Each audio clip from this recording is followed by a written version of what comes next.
The massive alien ships appeared on a quiet Tuesday morning. They emerged from nowhere, their sleek metal hulls gleaming in the sunlight as they positioned themselves above every major city on Earth. Humanity's first contact with an advanced civilization had arrived, and it wasn't going as anyone had hoped. Inside the United Earth Defense Headquarters, Admiral James stood with his hands clasped behind his back, watching the main screen with a stern expression.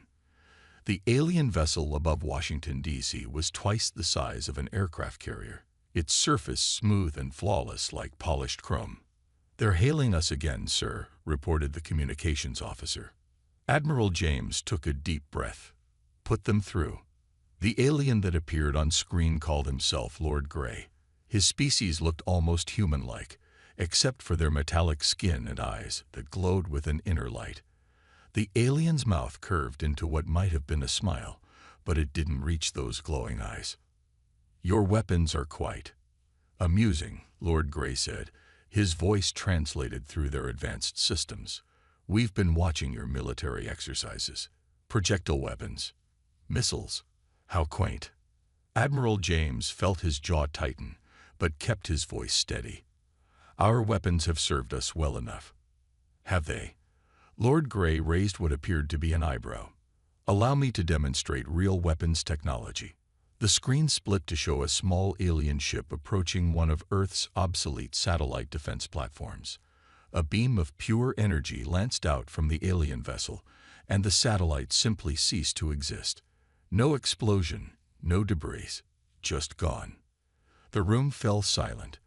Admiral James heard someone behind him whisper, "Dear God." "That," Lord Grey said with obvious satisfaction, "is just our basic point defense system. Now, shall we discuss Earth's position in the Galactic Council?" Over the next hour, Lord Grey laid out humanity's options. The aliens offered protection in exchange for Earth joining their council as a protectorate. The alternative was complete isolation from galactic society. It wasn't really a choice at all. "You have 24 hours to discuss this with your world leaders," Lord Grey said. "Though I can't imagine why you'd need so long to make such an obvious decision." After the transmission ended, Admiral James turned to his second-in-command. "Get me the President, and contact Dr. Smith at Project Thunder. Tell him." He paused, choosing his words carefully. "Tell him to accelerate the timeline." Later that day, world leaders gathered virtually to discuss their options. The Chinese premier argued for acceptance. The Russian president suggested fighting back. The American president just looked tired. "Our most advanced weapons can't even scratch their ships," the British Prime Minister pointed out. "Did you see what they did to that satellite?" Admiral James listened to them argue, his mind on the secret facility deep beneath the Rocky Mountains. Project Thunder had been his idea, a backup plan for exactly this kind of situation. While the aliens laughed at humanity's primitive weapons, they had no idea what was being developed in that underground lab. The next morning, Earth's leaders announced their decision to accept the Galactic Council's offer of protection. Lord Grey's smile grew wider. "A wise choice," he said. "We'll begin implementing the protection protocols immediately. Your military forces will, of course, need to be adjusted to meet Council standards." As the alien ships took up permanent positions around Earth, Admiral James sent a coded message to the Project Thunder facility. Stay hidden." That night, as he looked up at the alien ship hovering over the city, its hull glowing softly in the darkness, Admiral James thought about humanity's long history of being underestimated. The aliens saw Earth's weapons as primitive, laughable even. They thought they knew everything about humanity's military capabilities. They were wrong. In the depths of the Rocky Mountains, Dr. Smith and his team were about to prove just how wrong they were. Because sometimes, the old ways, updated with new innovations, could surprise even the most advanced civilization in the galaxy. The aliens had laughed at human weapons. Soon, they wouldn't be laughing anymore. 3 miles beneath the Rocky Mountains, Dr. Smith watched his team work through the reinforced glass of the observation room. The massive railgun prototype took up most of the underground chamber, its barrel stretching nearly the length of a football field. Project Thunder had been his life's work for the past decade, and now it was humanity's best hope. "Power systems are holding steady at 60%, reported Tom, the young engineer who had joined the project just 2 years ago. Despite his age, Tom had proven himself invaluable, especially when it came to solving the railgun's enormous power consumption problems. Dr. Smith nodded, making notes on his tablet. "How's the heat dispersion?" "Better than yesterday. The new cooling system is working." Tom pointed to the readings on his screen. "We're still not at full power, but we're getting closer." The facility had changed since the aliens arrived. Security had tripled, and they'd installed new shielding to hide their electromagnetic signature from the alien ships above. Every person working on Project Thunder knew they were Earth's secret weapon, the one thing the aliens didn't know about. A soft beep announced an incoming transmission. Dr. Smith pressed a button, and Admiral James appeared on the screen. "How's our progress?" the Admiral asked, his voice tight with tension. "We've made breakthroughs," Dr. Smith replied. "Remember that alien tech we salvaged from their garbage dumps last month? Tom figured out how to integrate their power cells into our systems. It's increased our efficiency by 40%. The Admiral's eyebrows rose. "The aliens just throw away technology like that?" "They think it's worthless," Tom spoke up from his station. "Their energy weapons use different principles. They never thought to use this tech for kinetic weapons. Their loss, our gain." Dr. Smith smiled at Tom's confidence. The young engineer had a point. The aliens' arrogance was becoming their weakness. They dismissed Earth's technology so completely that they didn't bother monitoring what humans did with their discarded equipment. "We've got another problem," Admiral James said, his face growing serious. "The aliens are pushing for more control over our military installations. They're asking questions about some of our power usage. We need that railgun operational sooner rather than later." Dr. Smith walked over to the main viewport, looking at the massive weapon. "We're close, Admiral. The basic principle is simple: accelerate a projectile to near-light speed using electromagnetic forces, but doing it without melting the gun or draining the power of half the continent. That's the tricky part." "How long?" the Admiral asked. Before Dr. Smith could answer, alarms started blaring throughout the facility. Tom's fingers flew over his keyboard. "We've got movement topside," he shouted. "Alien scout ship passing right over the mountains." Everyone froze. If their shielding failed, if the aliens detected what they were building.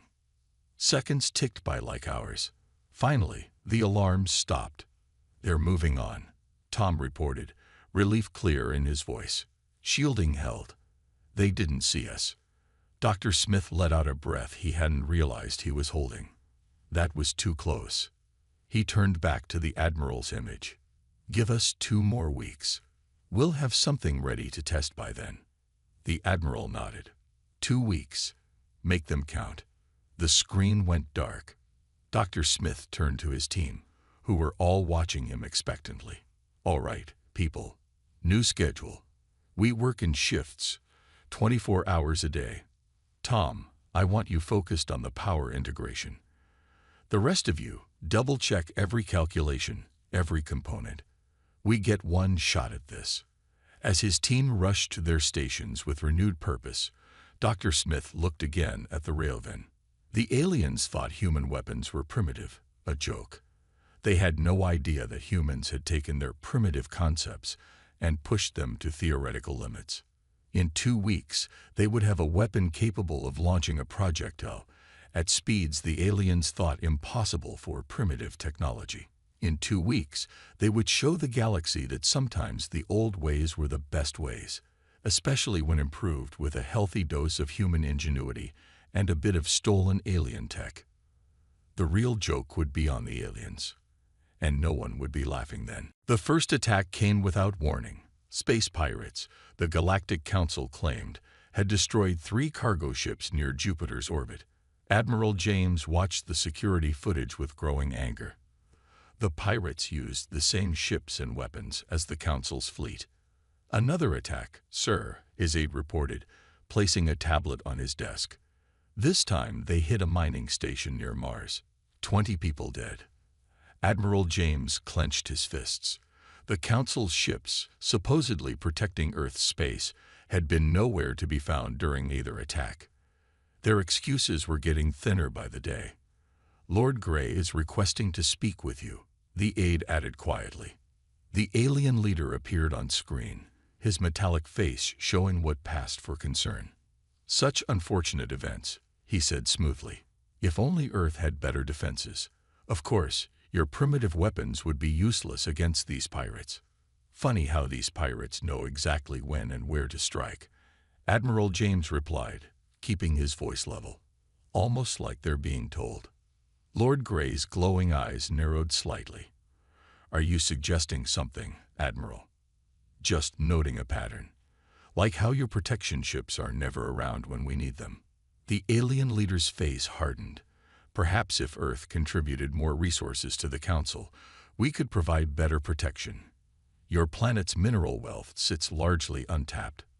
After ending the call, Admiral James immediately contacted the underground facility. Dr. Smith's face appeared, looking tired but determined. Tell me you have good news, the Admiral said. We're ready for the first full test, Dr. Smith replied. But we have another problem.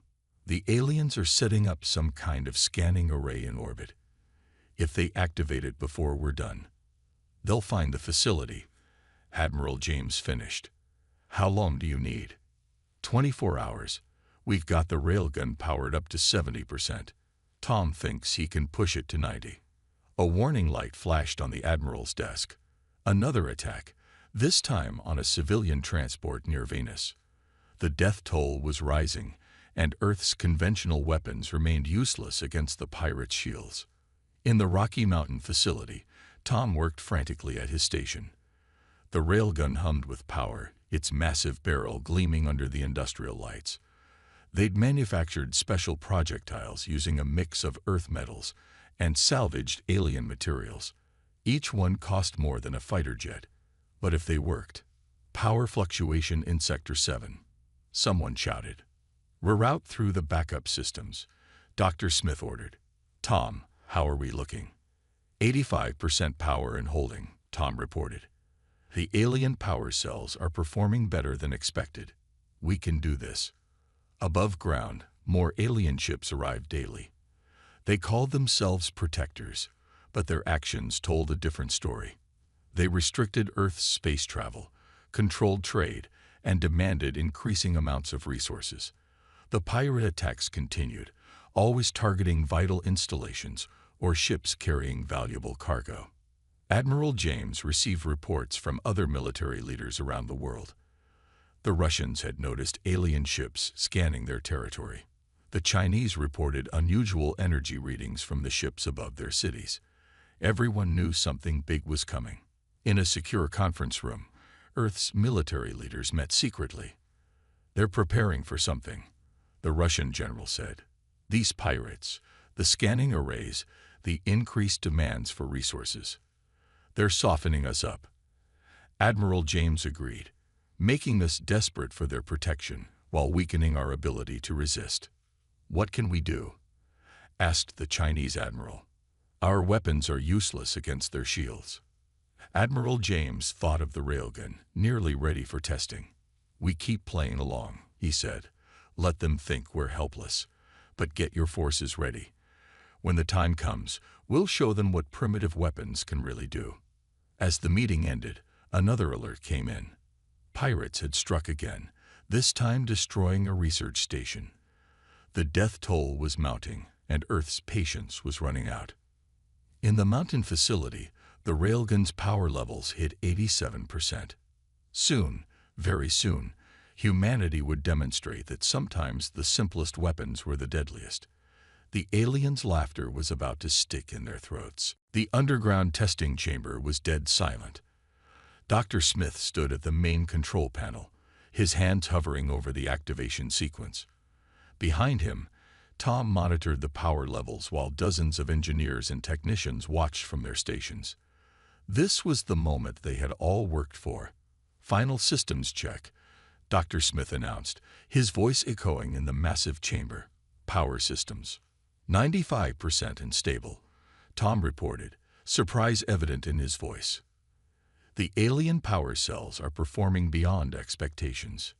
Cooling systems, all green. Targeting computers, locked on the test target. One abandoned satellite, positioned exactly 10,000 kilometers out." Dr. Smith took a deep breath. They had constructed a special testing range far from the alien ship's usual patrol routes. The target was an old Earth satellite, its position carefully calculated to ensure the test wouldn't draw unwanted attention. "Admiral James is online," someone called out. The Admiral's face appeared on the main screen. "Are we ready?" "As ready as we'll ever be," Dr. Smith replied. "If this works, we'll have proof that our railgun can penetrate alien shield technology." The Admiral nodded grimly. "Make it count. We may not get another chance at this." Dr. Smith turned to his team. "Clear the testing chamber. Activate radiation shields. This is not a drill." The massive railgun hummed to life, its electromagnetic coils charging with power. The barrel, longer than a football field, glowed with a faint blue light. In the loading chamber, a single projectile waited, a specially designed round made from a combination of earth metals and reverse-engineered alien materials. "Power at 98%, Tom announced. "Temperature nominal. Electromagnetic shielding holding steady. Beginning countdown." Dr. Smith said, his finger moving to the final activation button. 10, 9, 8. Warning lights flashed throughout the facility as the power buildup reached critical levels. The humming grew louder, becoming a deep vibration that shook the entire mountain. 5, 4, 3. "Power at maximum," Tom shouted. "We're actually at 100%. 2, 1. Dr. Smith pressed the button. The world seemed to pause for a fraction of a second. Then, with a sound like thunder magnified 1,000 times, the railgun fired. The recoil shook the entire facility despite its massive dampeners. Monitoring equipment sparked and sizzled from the electromagnetic pulse. "Target tracking activated," someone called out. "Projectile velocity. This can't be right." "What is it?" Admiral James demanded. "Sir, the projectile is traveling at 30% of light speed. That's faster than anything humans have ever built." Everyone watched the main screen as the projectile covered the vast distance in seconds. When it struck the test satellite, there was no explosion. The target simply vanished, transformed into subatomic particles by the sheer kinetic force of impact. "Sweet mother of," Tom whispered. Dr. Smith checked the readings again and again. The projectile maintained coherence throughout acceleration. Impact energy was beyond our ability to measure. If this had hit something with alien shields, the shields would mean nothing. Admiral James finished. At that velocity, nothing could stop it, not even their most advanced defensive technology. The room burst into cheers. Years of work, countless failures, and endless setbacks had led to this moment. Humanity had created something unprecedented, a weapon that could bypass the supposedly invincible alien shields through sheer kinetic force. "How soon can we reproduce this?" Admiral James asked. "We've already started building more," Dr. Smith replied. "The designs are distributed to hidden facilities around the world. Give us 1 week to miniaturize the technology for ships." "You have 3 days," the Admiral said. "The aliens are planning something big. We need to be ready." As the celebration continued around him, Dr. Smith stared at the test results. The aliens had laughed at human weapons, calling them primitive and outdated. But they had forgotten something crucial. Sometimes the simplest solutions were the most effective. They had tried to match alien energy weapons, but instead they had perfected an ancient human concept: throw something really, really hard.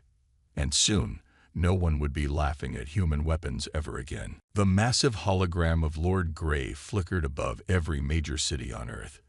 His metallic face showed no emotion, but his glowing eyes burned with cold intensity. The time for pretense was over. People of Earth, his voice boomed across the planet. Your trial period as a protectorate has ended. The Galactic Council has deemed your world too valuable to be left in primitive hands. You will surrender your resources and accept relocation to designated colonies. Resistance is inadvisable. In the United Earth Defense Headquarters, Admiral James watched the broadcast with grim satisfaction. They had been right all along. The pirates, the increasing demands, the scanning arrays, it had all been preparation for this moment. Sir, his aide rushed in. Alien ships are moving into attack positions. They're powering up weapons. Send the signal, Admiral James ordered. Activate all hidden facilities. Operation Thunderbolt begins now. Deep beneath the Rocky Mountains, Dr. Smith and his team sprang into action.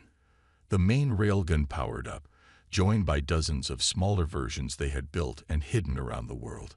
Thanks to Tom's breakthroughs, they had managed to miniaturize the technology in just 3 days. Multiple alien ships detected, Tom reported from his station. They're launching dropships. Ground invasion is beginning. Lord Grey's voice came through again, this time directed specifically at Earth's military command. Your pathetic weapons cannot harm our ships. Surrender now, and we will be merciful. Admiral James stepped up to the communication panel.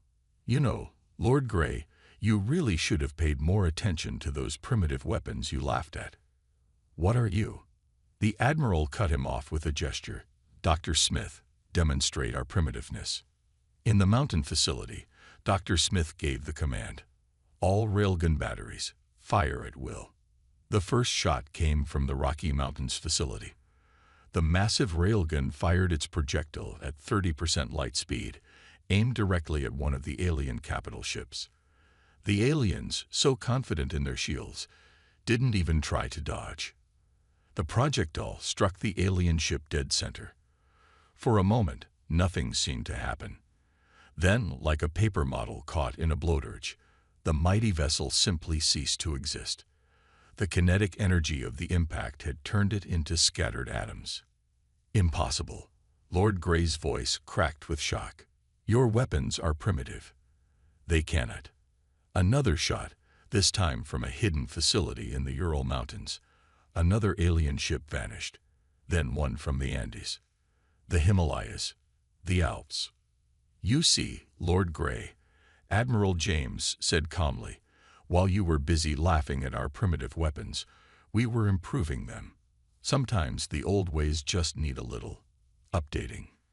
Panic spread through the alien fleet. Their impenetrable shields, designed to stop energy weapons, were useless against projectiles moving at relativistic speeds. Simple physics. Even the strongest energy shield couldn't stop that much kinetic force. This is impossible. Lord Grey raged. You're savages. Primitives. Primitives who just destroyed half your invasion fleet. Admiral James replied. Now about that surrender. Dr. Smith watched the tactical display as more alien ships vanished under the railgun assault. Years of being mocked, years of being treated like children, and all along they had been building the perfect weapon. Alien ships are retreating, Tom announced, grinning. They're running. But Lord Grey had one final card to play.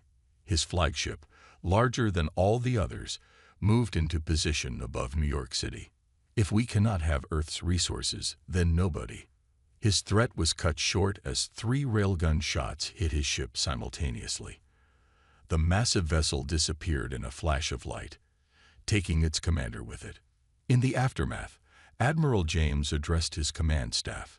Send word to all facilities. Well done, everyone.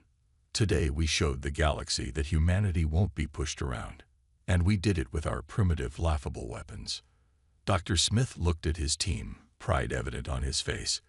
They had taken humanity's oldest weapon concept, throwing things at high speed, and turned it into something that could challenge the most advanced alien technology. The aliens had laughed at human weapons. Now, they would never forget them. The sky over Earth turned into a battlefield. After the destruction of Lord Grey's flagship, the remaining alien ships regrouped. Their initial retreat had been a ruse. Now they returned in greater numbers, filling the atmosphere with their gleaming hulls. Second wave incoming, Tom announced from his station in the Rocky Mountain facility, counting over 200 ships. They've changed their formation. They're trying to stay out of our firing solutions. Dr. Smith watched the tactical display with growing concern. The aliens had adapted quickly. Their ships now moved in irregular patterns, making it harder for the railguns to target them. "They're learning," he said grimly. "Admiral, are you seeing this?" Admiral James's voice came through the speakers. "They're splitting into smaller groups, attacking multiple targets at once. They're trying to overwhelm our defensive grid." The aliens had indeed learned from their first defeat. Instead of relying on their shields, they now used speed and numbers. Energy beams lanced down from their ships, targeting what they thought were Earth's railgun facilities. Most hit empty bunkers, decoys set up for exactly this purpose. "Multiple hits on Santiago defense grid," someone reported. "Sydney under heavy fire. Moscow reporting direct engagement." Dr. Smith turned to his team. "Activate the secondary arrays." Implementation code. Thunderstruck. Around the world, smaller railguns emerged from hidden bunkers. While the aliens had focused on the major mountain facilities, humanity had prepared a surprise. Hundreds of miniaturized railguns, each small enough to fit on a truck, powered up. They weren't as powerful as the main guns, but they didn't need to be. "All units, fire at will," Admiral James commanded. The world erupted in synchronized violence. The main railguns from the mountain facilities took out the larger alien ships, while the mobile units engaged the smaller ones. Alien vessels disappeared one after another, transformed into cosmic dust by projectiles moving at near-light speed. But the aliens fought back fiercely. Several defense installations were hit, their crews fighting until the end. The skies above major cities turned into light shows as energy weapons met hypervelocity rounds. "They're targeting population centers," Tom shouted as alien ships descended toward major cities. "Not for long," Dr. Smith replied. He activated the final defensive system, building-mounted railguns, hidden in skyscrapers and disguised as communication arrays. As the alien ships came within range, they faced point-blank fire from weapons they never saw coming. In New York, a hidden railgun in the Empire State Building took out 3 alien ships with a single shot, the projectile passing through all 3 at relativistic speed. In Tokyo, building-mounted guns cleared the sky in seconds. London's financial district revealed itself to be a deadly killing ground for alien vessels. "Their formation is breaking," Admiral James reported. "They didn't expect this level of defense. Push them back." The aliens began to retreat in earnest this time, but Earth's forces showed no mercy. The railguns tracked and destroyed ship after ship. Those that tried to flee found their escape routes blocked by precisely calculated shots. "Sir," Tom called out, "I'm picking up energy readings from the remaining ships. They're charging their main weapons. This is their last stand," Dr. Smith realized. "They'll try to take as much of Earth with them as they can." But before the alien ships could fire, a coordinated barrage from every remaining railgun on Earth struck simultaneously. The sky lit up like a new sun as dozens of ships were vaporized in the same instant. When the light faded, the sky was clear. Radar showed no alien ships within the solar system. Earth had won. In the Rocky Mountain facility, Dr. Smith looked at his team with pride. They were tired, some were injured, but all wore expressions of fierce satisfaction. Their primitive weapon had just saved humanity. "Admiral," he spoke into the comm, "I believe we can call Operation Thunderbolt a success." "That we can, Doctor," Admiral James replied. The aliens came expecting to find helpless primitives. Instead, they found out what happens when you push humanity into a corner. As cleanup operations began around the world, one thing was clear. No alien race would ever again make the mistake of laughing at human weapons. 6 months after the battle for Earth, Admiral James stood at a podium in the newly constructed Galactic Embassy. Representatives from 30 alien civilizations sat before him, their expressions ranging from respect to barely concealed fear. How quickly things had changed. Earth is open for peaceful trade and diplomatic relations, he announced to the gathered aliens. But let me be clear, we will defend ourselves if threatened. I believe recent events have demonstrated our capabilities. In the audience, several aliens shifted uncomfortably. The story of Earth's victory had spread through the galaxy like wildfire. The civilization that had defeated the mighty Galactic Council using primitive weapons had become something of a legend. Dr. Smith sat in the front row, Tom beside him. Their railgun technology had revolutionized space warfare.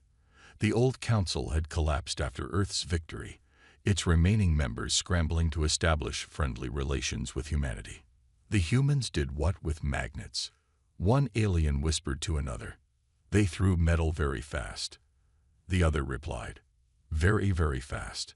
Fast enough to turn our best ships into space dust. After the ceremony, Admiral James met with Dr. Smith and Tom in the new Earth Defense Force headquarters, built where the old United Earth Defense Building had stood.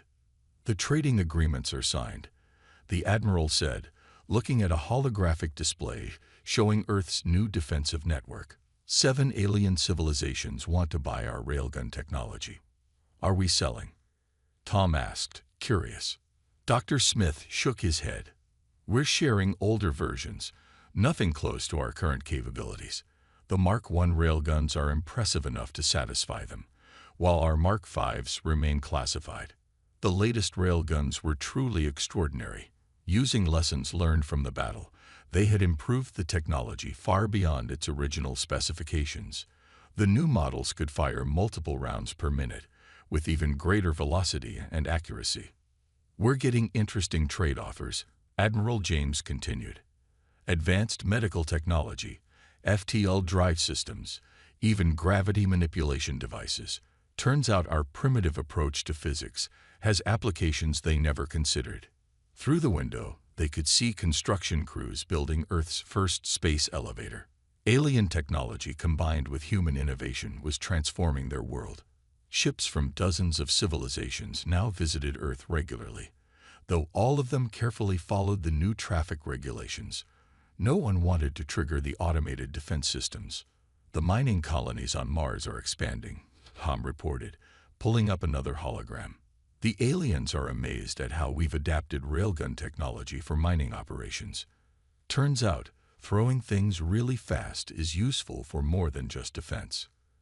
Dr. Smith smiled. The same principles that made their weapons so effective had revolutionary peaceful applications.